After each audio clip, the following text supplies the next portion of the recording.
जोहार बच्चों, आपकी पाठशाला में आपका स्वागत है। बच्चों, आपकी कुछ डिमांड थी कि सर 2 नंबर वाला क्वेश्चन करवाइए, तो इस वीडियो में हम 2 नंबर के जितने भी क्वेश्चन आने के चांसेस रखते हैं, काफी इंपॉर्टेंट सेलेक्टेड 30 क्वेश्चन लेकर के आए हैं। इनको आप जरूर देख लीजिएगा। इसमें फिजिक्स, केमिस्ट्री और बायोलॉजी तीन के तीनों सेक्शन से पूरे सिलेक्टेड क्वेश्चन है। देखिए जल्दी जल्दी हम लोग इनको कंप्लीट करते हैं। देखिए, नेत्र की संवेदन क्षमता क्या है? Accommodation power. What is the accommodation power of a human I, right? तो इससे क्या मतलब है? तो देखिए, एक जो स्वस्थ मानव होता है उसके नेत्र जो है दूर स्थित वस्तु जो और नजदीक स्थित वस्तुओं को अपने नेत्र लेंस की फोकस दूरी को घटा बढ़ा करके थोड़ा थोड़ा थोड़ा घटा बढ़ा करके समायोजित करके आसानी से स्पष्ट रूप में देखता है, राइट?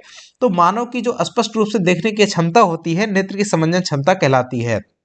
दूसरा क्वेश्चन है, उभयधर्मी ऑक्साइड क्या होते हैं? धातु के वैसे ऑक्साइड जो अम्ल और क्षार दोनों से अपक्रिया करके लवण तथा जल बनाते हैं, राइट? लवण मतलब नमक और जल पानी बनाते हैं, उभयधर्मी ऑक्साइड कहलाते हैं। जैसे जिंक ऑक्साइड होता है ZnO और एल्यूमिनियम ऑक्साइड Al2O होता है। ये आपके उभयधर्मी ऑक्साइड के उदाहरण है। आगे देखिए, क्वेश्चन है 3 नंबर का, स्वच्छ आकाश का रंग नीला होता है, क्यों होता है? तो ये आपको बताना है। वायुमंडल में जो वायु के कण होते हैं वो बहुत छोटे आकार के होते हैं। वे दृश्य प्रकाश की जो तरंगदैर्घ्य होती है उसकी अपेक्षा नीले रंग की जो तरंगदैर्घ्य होती है उससे कम तरंगदैर्घ्य के प्रकाश को प्रकीर्णित करते हैं, जिस कारण से साफ आकाश का रंग नीला प्रतीत होता है। बच्चों, अब अगला क्वेश्चन है, देखिए, आपके अनुसार उत्कृष्ट गैसें जो इनर्ट गैसेस होती हैं उनको अलग समूह में क्यों रखा गया है, राइट? तो जो इनर्ट गैसेस होती है उनकी खोज मेंडलीव की जो आवर्त सारणी है उसके बनने के बाद हुई, राइट?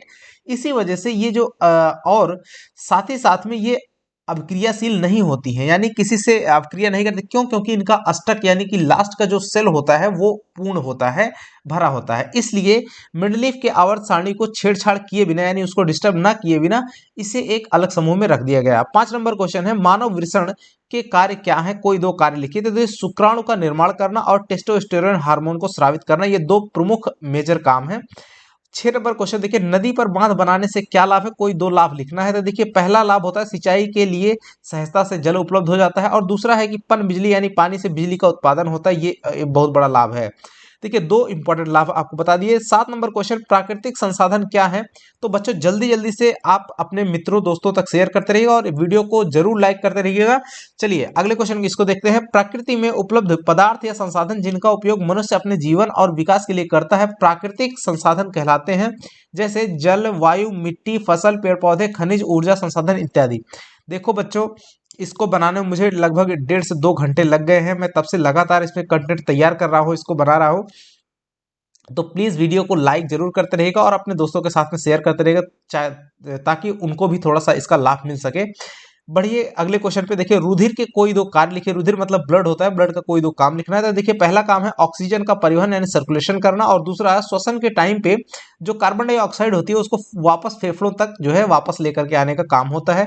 9 नंबर क्वेश्चन देखिए, कारण बताइए कि धातु क्यों जो है विद्युत धारा संचालित करती है, यानी कि जो मेटल्स होते हैं उन्हीं में इलेक्ट्रिसिटी फ्लो होती है, ऐसा क्यों? तो देखिए, धातुएं जो होती हैं वो विद्युत धारा संचालित करती है क्योंकि धातु में स्वतंत्र इलेक्ट्रॉन यानी फ्री इलेक्ट्रॉन्स पाए जाते हैं। ये जो मुक्त इलेक्ट्रॉन होते हैं जो धातुओं को विद्युत धारा संचालित करने की अनुमति या परमिशन देते हैं या अलाउ करते हैं। 10 नंबर क्वेश्चन देखिए, घरेलू परिपथों में सभी उपकरण को समांतर क्रम में उपयोग क्यों किया जाता है, राइट? घरेलू परिपथ में जो सभी उपकरण होते हैं इसको अप्लायंसेस या फिर जो है हम कह सकते हैं साधित्र कहीं कहीं लिखा रहता है, को समांतर क्रम में उपयोग क्यों किया जाता है, राइट? तो इसका आंसर देखिए, जल्दी जल्दी बच्चों लाइक करते रहिएगा, लाइक के साथ साथ शेयर भी करते रहिए। देखिए, साधारण घरेलू विद्युत परिपथ में सभी उपकरण जैसे बल्ब हो गया, पंखा, ट्यूबलाइट, ये सब जो होते हैं समांतर क्रम में संयोजित करते हैं। क्यों? क्योंकि समांतर क्रम में विभिन्न उपकरण जो होते हैं उनके साथ साथ अलग अलग स्विच लगा सकते हैं, उनको अलग अलग सभी के लिए एक अलग स्विच दे सकते हैं। इस व्यवस्था से कुल प्रतिरोध घट जाता है, जिस कारण से एक यह विशेष रूप से तब अधिक सहायक होता है जब विभिन्न उपकरण के प्रतिरोध अलग अलग होते हैं। और नॉर्मली चूंकि घर में जो अप्लायंसेस होते हैं सबके रेजिस्टेंसेस अलग अलग होते हैं, इसी वजह से खास करके हम लोग समांतर क्रम संयोजन का यूज करते हैं, अप्लायंसेस को जोड़ते हैं और उन्हें भिन्न भिन्न विद्युत धारा की आवश्यकता होती है, राइट? तो ये आपकी खासियत हो गई। 11 नंबर क्वेश्चन देखिए, विरंजक चूर्ण के 2 महत्वपूर्ण उपयोग लिखना है आपको। तो विरंजक चूर्ण जो होता है उसका पहला उपयोग, इसको ब्लीचिंग पाउडर आप कहते हैं। देखिए, रासायनिक उद्योगों में एक अपचायक के रूप में यूज किया जाता है, और दूसरा जो है पीने वाले जो पानी होता है उसको जीवाणुओं से मुक्त करने के लिए रोगाणुनाशक के रूप में व्यंजक चूर्ण का यूज किया जाता है, पानी को फिल्टर या साफ करने के लिए। 12 नंबर, सूर्योदय एवं सूर्यास्त के समय सूर्य रक्ताभ क्यों प्रतीत होता है, इसका कारण बताना है। तो प्रकाश के प्रकीर्णन के कारण सूर्योदय एवं सूर्यास्त के समय सूर्य रक्ताभ प्रतीत होता है। देखिए आगे थोड़ा डिटेल भी दे देंगे। सूर्योदय एवं सूर्यास्त के समय सूर्य का प्रकाश वायुमंडल की अत्यधिक मोटी परतों से गुजरता है, जिससे सबसे कम तरंगदैर्घ्य वाले नीले रंग का अत्यधिक प्रकीर्णन होता है। अधिक तरंगदैर्घ्य वाले लाल रंग का प्रकीर्णन बहुत कम होता है, जिससे आंख तक केवल लाल रंग ही हमारे पास पहुंच पाता है। अतः सूर्योदय एवं सूर्यास्त के समय सूर्य रक्ताभ दिखाई पड़ता है। 13 नंबर क्वेश्चन देखो बच्चों, जल्दी जल्दी लाइक और सब्सक्राइब, नए हैं तो सब्सक्राइब करिए और अपने मित्रों के साथ जरूर शेयर करिए बच्चों, काफी मेहनत लगती है। अभी इसके बाद हम आपको और भी जो आपका किरण आरेख वाला क्वेश्चन है वो हम लेकर के आएंगे, साथ ही साथ में अभी आपको एक दो वीडियो ऑब्जेक्टिव के मिलेंगे। उसके बाद आप लोग जाइएगा, कल बेहतर तरीके से पेपर दीजिएगा बच्चों, उसके लिए मेरी जो है तहे दिल से शुभकामना है आप लोगों के लिए। राइट, चलिए देखिए अगला क्वेश्चन, अवतल दर्पण में बने हुए प्रतिबिंब का एक स्वच्छ किरण आरेख आरेख खींचिए। खींचिए लिख लीजिए। और जब वस्तु को वक्रता केंद्र पर रखा जाता है, देखिए किरण आरेख के जो भी क्वेश्चन है उनको जब हम वीडियो बनाएंगे तो वहां से आप देख लीजिएगा, यहाँ पे हमने किरण आरेख नहीं बनाया है। 14 नंबर देखिए, जब लोहे की कील को कॉपर सल्फेट के विलयन में डुबोया जाता है तो विलयन का रंग क्यों बदल जाता है, ये बताना है। लोहे की कील का रंग लोहे के ऊपर कॉपर जमा होने के कारण भूरा हो जाता है। राइट, तो देखिए भूरा हो जाता है। देखिए आयरन है, Fe और CuSO4 को जब रिएक्ट कराया जाता है FeSO4 यानी कि आयरन सल्फेट बन जाता है और कॉपर अलग हो जाता है और ये भूरे कलर का बन जाता है। अब देखिए 15 नंबर क्वेश्चन, अम्ल एवं क्षारक के बीच की रासायनिक अभिक्रिया को उदासीनीकरण यानी न्यूट्रलाइजेशन रिएक्शन क्यों कहते हैं। राइट, एक उदाहरण दे करके आपको बताना है। अम्ल और क्षार के बीच की जो अभिक्रिया है जब होती है तो वहां से लवण और जल बनता है। राइट, अर्थात दोनों एक दूसरे को उदासीन करते हैं, इसलिए अम्ल एवं क्षारक के बीच की अभिक्रिया को उदासीनी अभिक्रिया कहते हैं। और उदाहरण जैसे आपको देते हैं, जैसे हाइड्रोक्लोरिक अम्ल है HCl प्लस NaOH, ये आपका क्षार हो गया, हाइड्रो ये अम्ल हो गया, ये क्षार हो गया। HCl अम्ल, NaOH जो सोडियम हाइड्रोक्साइड है वो आपका क्षार हो गया। रिएक्ट करके देखिए सोडियम क्लोराइड जो कि नमक है यानी लवण है और पानी बना देता है। तो ये आपका एक उदाहरण मैंने यहाँ पे लिख दिया है। 16 नंबर क्वेश्चन देखिए, व्याख्या कीजिए कि ग्रह क्यों नहीं टिमटिमाते जबकि तारे टिमटिमाते हैं। देखिए ग्रह जो है तारों की अपेक्षा पृथ्वी के काफी निकट है तथा ग्रह का आकार भी तारों की अपेक्षा बहुत बड़ा होता है, वो बड़े दिखाई देते हैं। अतः वायुमंडल में जो प्रकाश के अपवर्तन के कारण ग्रहों की आभासी स्थिति में परिवर्तन नहीं हो पाता, जबकि तारे बहुत दूर होने के कारण उनकी आभासी स्थिति में परिवर्तन होता रहता है, जिस कारण से वो टिमटिमाते हैं, जबकि ये नहीं टिमटिमाते हैं। देखिए जिस कारण से ग्रह हमें टिमटिमाते नहीं दिखते हैं। 17 नंबर देखिए, बेकिंग सोडा या खाने वाला सोडा हम लोग बोलते हैं। तो बेकिंग सोडा के दो उपयोग देखिए, बेकिंग पाउडर बनाने में और डबल रोटी बनाने में। राइट, पाव रोटी भी बोलते हैं या डबल रोटी बोलते हैं। 18 नंबर क्वेश्चन देखिए, 4 ओम 16 ओम के प्रतिरोधों को समांतर क्रम में जोड़ दीजिए तो समतुल्य प्रतिरोध की गणना कीजिए। देखिए क्या कर देना है, 1/R बराबर 1/4 प्लस 1/16 आपको लिख देना है, बराबर 16 एक एलसीएम हो जाएगा और 4 चौक 16 प्लस यहाँ पे 1 यानी कि 5/16 और इसको भाग दे देंगे 16/5 आ जाएगा। आर बराबर ये आपका आंसर हो जाएगा। देखिए 5 दिया 15.2 3.2 और ओम ये आपका आंसर हो जाएगा बच्चों। 19 नंबर क्वेश्चन देखिए, सोना एवं चांदी का उपयोग आभूषण बनाने के लिए किया जाता है, इसका कारण बताइए।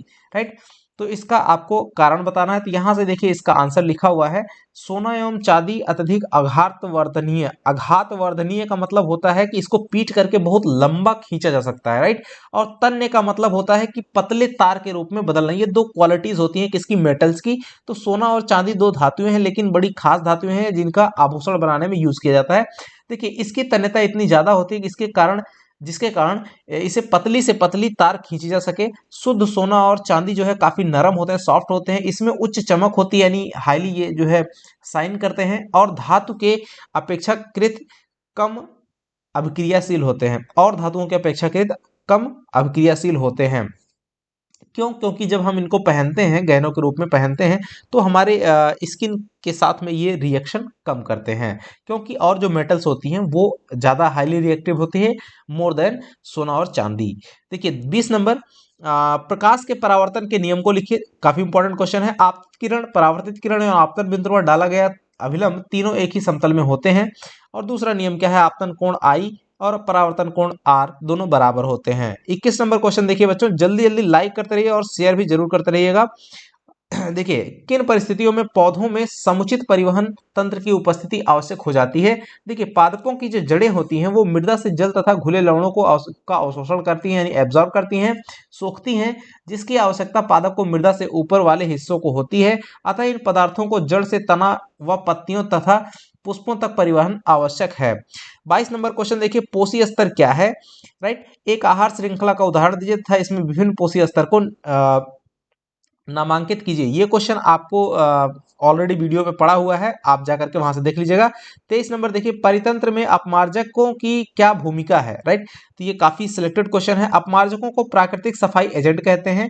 राइट, अपमार्जकों का कार्य जैव निम्नीकरण होता है। यह पदार्थ जैव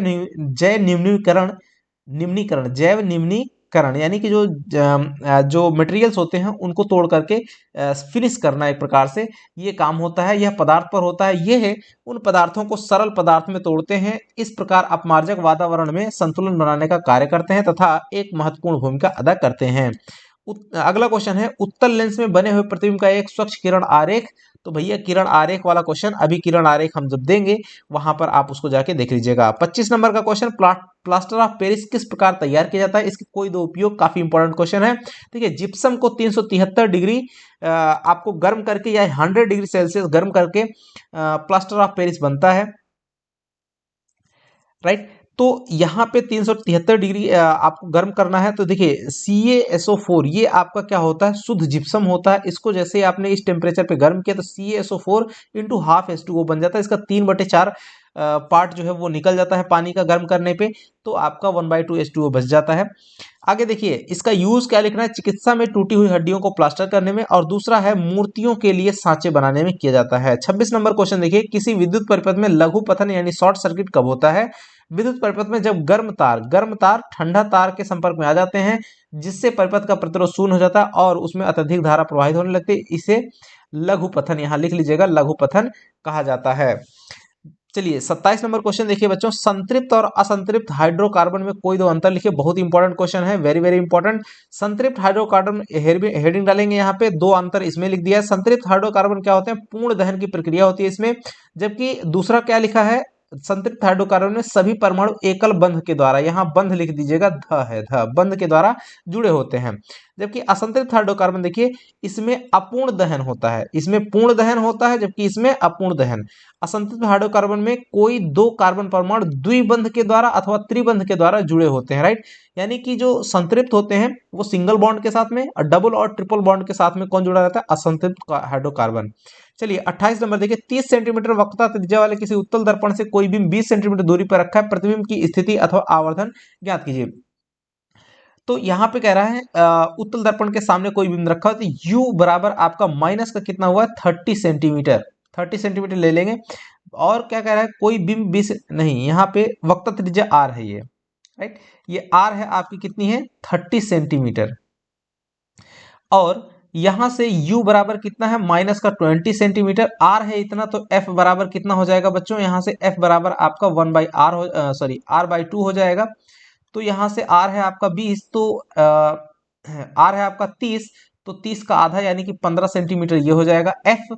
अब यहाँ पे 1/F equal to 1/U plus 1/V निकाल दीजिए यहाँ से, तो आपको किसका मान निकल करके पता चल जाएगा, यहाँ से आपको U है तो V का मान आपको निकालना है, तो V आपको यहाँ से निकल जाएगा, इसमें वैल्यू रख दीजिए, आंसर आ जाएगा। चलिए आगे देखिए, और आवर्धन वाला फार्मूला जो होता है M इक्वल टू -V/U लगा दीजिएगा, वहां से आवर्धन मिल जाएगा। नवीकरणीय एवं अनवीकरणीय ऊर्जा स्रोत में अंतर लिखिए। तो देखिए क्या है, वैसा ऊर्जा स्रोत जिसकी यहाँ जो लिख दीजिएगा, जो कभी खत्म नहीं होने की संभावना हो, या सॉरी जिसकी, सही लिखा हुआ है, जिसकी कभी खत्म नहीं होने की संभावना हो, और साथ ही साथ में क्या कह रहा है, ज्यादा टिकाऊ ऊर्जा स्रोत हो, उसे नवीकरणीय ऊर्जा स्रोत का, जैसे सूर्य हमारा है नवीकरणीय। और यहाँ पे ये आपका ये अनवीकरणीय यहाँ लिखिए। राइट, अनवीकरणीय ऊर्जा स्रोत वैसा ऊर्जा स्रोत है जिसके खत्म होने की संभावना हो या फिर वह अधिक टिकाऊ ना हो। अनवीकरणीय ऊर्जा स्रोत का जैसे कोयला हो गया, पेट्रोल हो गया, ये सब आपका खत्म होने वाला है। राइट, इस तरह से नवीकरणीय का मतलब जिसको बार बार रीयूज कर सकें, बार बार यूज कर सकें, वो खत्म ना हो, और जो खत्म हो जाए उसको अनवीकरणीय, यानी एक बार यूज कर लिया काम खत्म। 30 और लास्ट क्वेश्चन है, मधुमेह क्या है।